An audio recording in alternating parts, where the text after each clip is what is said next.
下来继续来看基隆西定国小的学校前，短短100公尺内，竟然有超过20支的电火条啊！再加上小朋友要去学校的时间，拄啊好是倒粪扫的时间，民众是真怨气哦。讲逐工的尖峰时段拢大塞车，啊，台电讲是为着要顺利甲电分流出去，才会裁价20支的电火条啊。讲27号就会开始来清算。 几摆电火条啊，目睭睭踩点路边，卖事是一堵壁。不过，互民众怨叹，阻挡的毋是敌人，却是当地的交通。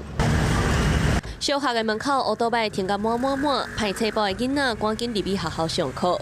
看过去几条路封开甲地满，家长的接送区拢伫要无够用。不过，车顶的上头前竟然阁拢是像要拼粪扫的人。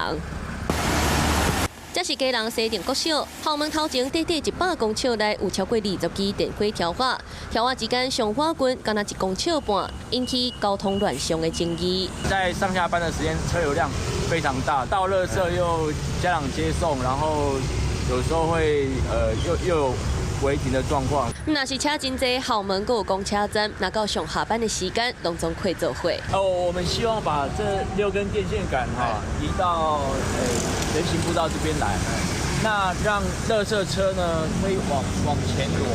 来看相片，1、2、3、4、5、6支电火条瓦挡伫咧车路顶，边仔人行道阁有6支，拢总12支。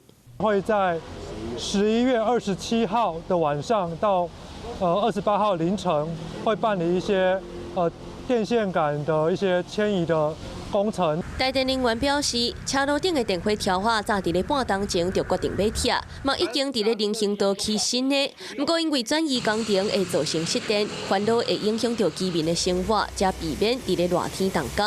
啊，那电火条瓦墙是因为西定路附近有变电所，为着成功甲电分流，才会造成机关。未来会拍拼推动电缆地下化，让居民通顺的交通。